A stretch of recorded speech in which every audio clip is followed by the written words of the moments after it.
एक समय की बात है, एक बहुत बड़े साम्राज्य का एक बहुत शक्तिशाली राजा था। उस राजा की एक बहुत बुरी बात थी। वो बुरी बात ये थी कि अगर उस राजा के शासन में किसी से कोई गलती हो जाती थी तो उसकी सजा सिर्फ एक ही थी कि उस राजा के पास 10 जंगली कुत्ते थे और वो राजा उस गलती करने वाले आदमी को उन जंगली कुत्तों के सामने डाल देता था। वो कुत्ते उस इंसान को बहुत बुरी मौत देते थे। उस इंसान को इस तरह तड़पा तड़पा कर मारते थे, उसका मांस फाड़ देते थे कि उस इंसान को बहुत दर्दनाक मौत मिलती थी। तो गलती चाहे किसी से भी हो, सबकी सजा यही थी, इसलिए सब उस राज्य में बड़े खौफ से रहते थे।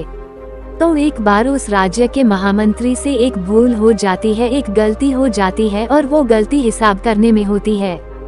अब वो महामंत्री राजा से माफी भी मांगता है कि मैं इतने सालों से काम कर रहा हूँ, मुझसे हिसाब में कुछ गलती हो गई, मुझे माफ कर दीजिए।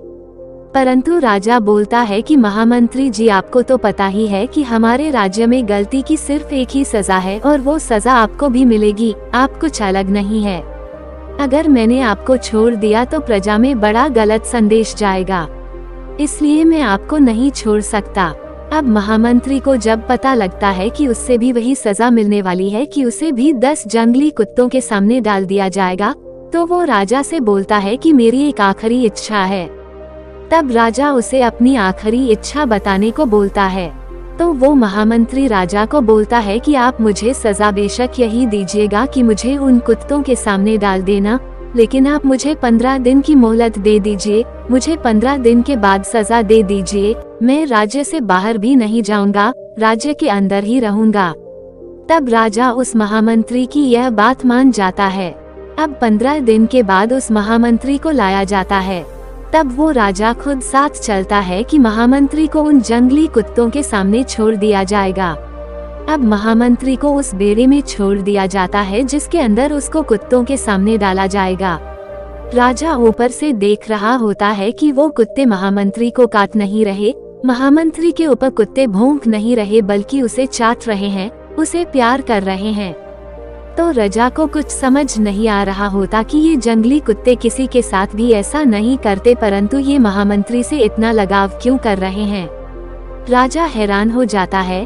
तब नीचे से महामंत्री मुस्कुरा के बोलता है, प्रभु मुझे पता है कि आपके दिमाग में क्या चल रहा है, आप मुझे ऊपर बुलाएं तो मैं आपको बताऊं कि ऐसा क्यों हुआ। राजा उसे ऊपर बुलाता है।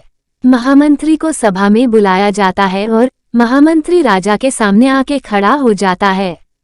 तब वो महामंत्री बताता है कि जो आपने मुझे 15 दिन की मोहलत दी थी, उन 15 दिनों में मैंने इन कुत्तों की बहुत सेवा करी, इनके साथ एक रिश्ता बनाया, इनको नहलाया, इनको खाना खिलाया, इनके साथ मैं रहा, इनके साथ खेलते कूदते हुए हमारी दोस्ती हो गई, इसलिए अब ये कुत्ते मुझे नुकसान नहीं पहुंचाएंगे, ये अब मुझसे प्रेम करते हैं।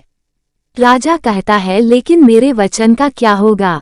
तब महामंत्री बोलता है कि आपका वचन था कि आप इन कुत्तों से सामने डालेंगे और आपने मुझे कुत्तों के सामने डाला भी है, उन्होंने कुछ किया नहीं, वो अलग बात है।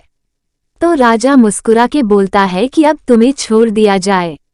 महामंत्री बोलता है कि महाराज, मैं एक बात और आपको बोलना चाहता हूँ, उन कुत्तों की तो मैंने बस 15 दिन सेवा करी और उन कुत्तों का हृदय परिवर्तन हो गया और आपके साम्राज्य के लिए मैंने सालों की सेवा करी, लेकिन आपने उसे बिल्कुल अनदेखा कर दिया, यह मुझे बहुत बुरा लगा। तो दोस्तों, हमारी जिंदगी में भी ऐसा बहुत बार होता है, हम लोगों के लिए जिंदगी भर बहुत कुछ करते हैं, पर जब कद्र करने का वक्त आता है तो लोग कद्र नहीं करते और किसी के लिए कुछ ही दिन आप कर दो तो उसके लिए आप भगवान रूप बन जाते हो। इस कहानी से आपको क्या सीख मिलती है, कमेंट करके बताइए जी। और हाँ, हमारे चैनल राइट मोटिवेशन को लाइक एवं सब्सक्राइब अवश्य करें जी। धन्यवाद।